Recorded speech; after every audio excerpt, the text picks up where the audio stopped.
Today, we will be reacting to some hot takes under this Reddit thread. Any and all things related to PC and tech in general. What's your best hot take? Go. I'm sure there's a lot of opinionated people on here, which is fair. We're going to look at these hot takes and we'll see what they got to say. Most people have no clue about their hardware and what they're actually buying or needing. They just have too much money. Yeah, you'll definitely see some people that they just think they want or need a 5090 or a 5080.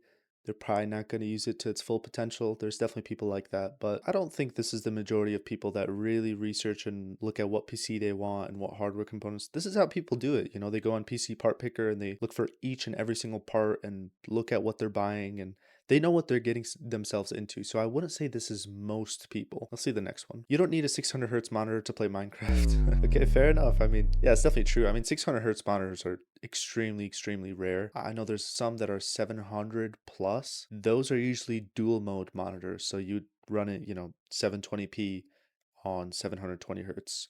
Or the second mode would be like, 1440p on 240 hertz or 360 hertz. So obviously this is a bit of an exaggeration, 600 hertz monitor to play Minecraft. Most people, I mean, when they buy a high refresh rate monitor and they have a good GPU, it's not just to play Minecraft, let's be honest. Having a bottleneck doesn't mean you're having a bad gaming experience. Just because you're getting 80% GPU usage and only 120 FPS doesn't mean you need to upgrade. Okay, so here's the thing about bottlenecks, right? One part of it is that sure, you have less GPU usage, which does kind of suck, but it doesn't ruin the gaming experience. I definitely agree with that. You won't see hitching or whatever. There is another side to the bottleneck where it is hitching and it does ruin the experience sometimes. So it's kind of two-sided coin. For some people, sure, they're getting 80% GPU usage, but their games are fine. They're running it fine. They wouldn't ever notice their bottlenecking. That's good. You can stay on it. You can also decide to upgrade just to squeeze your GPU for what it's worth. But there are sometimes bottlenecks that really suck and hinder the gaming experience for sure. Your games all run fine now on your current computer. You just need to buckle down and get through your backlog. This is a funny take. To be honest, I kind of agree. A lot of people have massive backlogs for games they want to play and they should play and they want to get into, but they didn't get around it. Yeah, they probably do run fine. I mean, if you built your computer the past, I would say 3 years, you're fine. I don't think you need to upgrade. If you have, fairly, new graphics cards, we're talking, AMD 7000 series, we're talking, NVIDIA 4000 series. If you have a 4070, 4080, you're probably perfectly fine. Yeah, buckle down and get through your backlog. Sure, that's probably for single player games, of course. And again, those recent new GPUs probably run the competitive games that you want to play, like Overwatch and Valorant, completely fine. So yeah, that's a good take. I don't buy new PC parts to upgrade my computer. I buy new PC parts because I like to have excuses to open up cases and touch stuff. I definitely agree with this. I think buying a new PC, the whole fun of it is to build it on your own.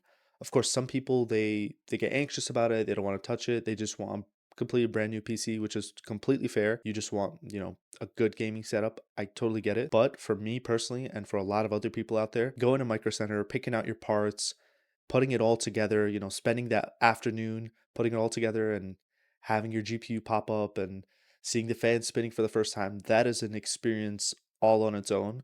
And it's so special in my opinion. And yeah, you kind of do it once every few years and you kind of forget about it. That's the issue.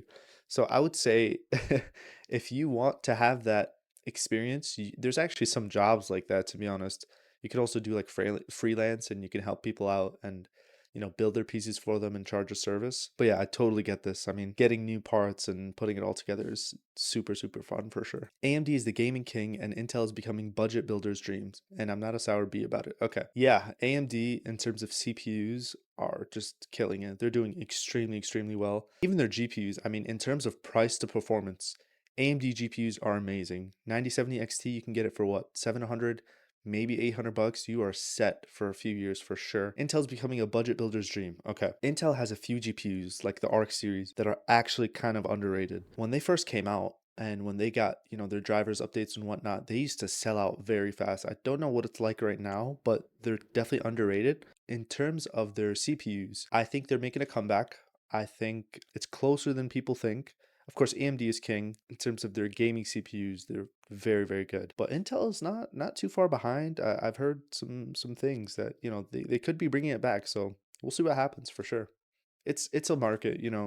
10 years ago, everyone said Nvidia is the best GPU. You shouldn't get a AMD GPU. And look how AMD is doing right now. It's a market. It flips. That's the thing. What you need in order to have a good gaming experience in terms of hardware has been grossly overinflated, and it makes the hobby seem unaffordable to people that otherwise could afford it if they wouldn't just play on a 1080p with moderate settings. Okay, this is a pretty good take. A lot of people overestimate the settings that they need to play on and how much, FPS and whatnot that they need. In a gaming PC, what you need is a good GPU, a good CPU, and efficient, well, I wouldn't say efficient, more like adequate RAM. 8 gigabytes, of course, doesn't cut it. 16, you can probably get away with 16. Obviously, 32 is a luxury. It's definitely better, but not many people can afford 32 gigs, and that's completely fine. So I think, yeah, definitely a good GPU and a good CPU is all you need to focus on. Some people, they go crazy on their power supply. They buy a 1,000 watt power supply when they don't need it. They really, really don't need it. I mean, 850 is completely fine. Even for a 5080, it's completely fine. So yeah, I definitely agree. Focus on your GPU, focus on your CPU, see what you can get. Even motherboards, I mean, you don't need a very, very expensive motherboard. You can buy, a micro ATX motherboard that's $100 and you'll probably be fine. Your GPU fits in it. Your RAM is completely fine. Some motherboards have good features. For example, some motherboards have a monitor of like a really small display of temps, which is great. But again, these are just add-ons. It doesn't help in terms of your gaming experience. So I agree. A good gaming experience, you just need to focus on CPU, GPU, and making sure everything fits and is compatible and you don't have a bottleneck. Most that complain about the current state of gaming are some of the worst offenders with expensive overpriced rigs and pre-order the deluxe edition of every game while vaguely masking their choices by need for work. Yeah, I mean, that is pretty true, to be honest with you, but not much we could do about that. You need more CPU than a lot of people tell you, especially if you play certain games, so research that. Also, it gives you a better upgrade pathway. I definitely agree. I mean, CPUs are great because it determines how snappy your PC feels. So it doesn't matter if you have a 5080, a 5090, if you are not gaming, if you are just coding, if you are just, browsing the web or, watching YouTube or whatever you're doing on your PC, your CPU is playing the biggest part of that. It is doing the heavy loading for any small little task you're doing on your PC. So if you want a snappy PC, if you want things to open up fast, of course, I mean, RAM plays a part of that too. But if you want things to be snappy, your CPU is the thing you want to invest in. Furthermore, I definitely agree that it gives you a better upgrade pathway. I personally have a Ryzen 7 7700X. I mean, that's been a CPU for what, 4 years now, 3 years, multiple years. And the best part about it, I can upgrade to a 5080 and I'll be completely fine. And the 5080 will probably be, utilized pretty well. There's probably not a big bottleneck there.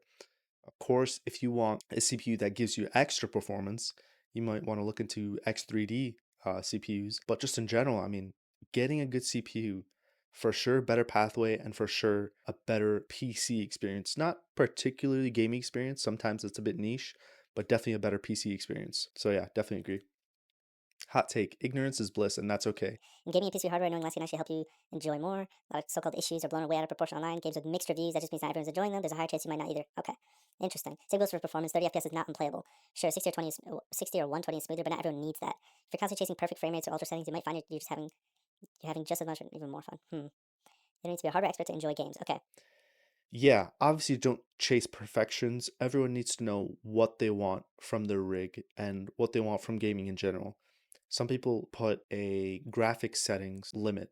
So, for example, you tell yourself, I want to run every game on ultra settings, and if it can hit 60 FPS, I'll be completely fine. That's a good framework for what you want in your gaming PC. So the way you would go about that is, say exactly what you want. Competitive games. You want to run CS:GO on 240 FPS. Fair enough.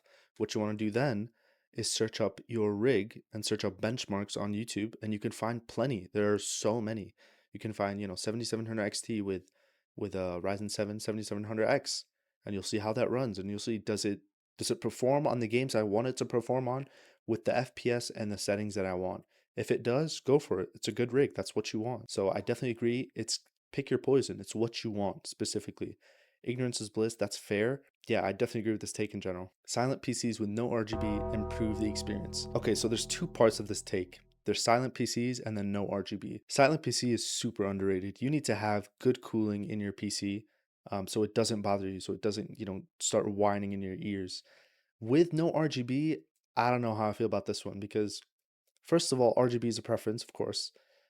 People just like the colors, people like the lights, people like, customizing it and making it synchronize with their whole setup. People like a specific color that they just want, all the time. And worst comes to worst, you can just turn it off. A lot of people like I feel like they overblow this issue about RGB. Oh, I don't like RGB, I don't like RGB. I get it, but if you really don't want it, you can just click a button on your case and it's probably off. If not on your case, then you could probably have a software that you can turn off. So yeah, I agree with half of this. This is a half take that I agree with. So yeah, guys, that is the first part of reacting to Reddit hot takes. I will be making a second part to this video, so stay tuned for that. But outside of that, have a good one, guys.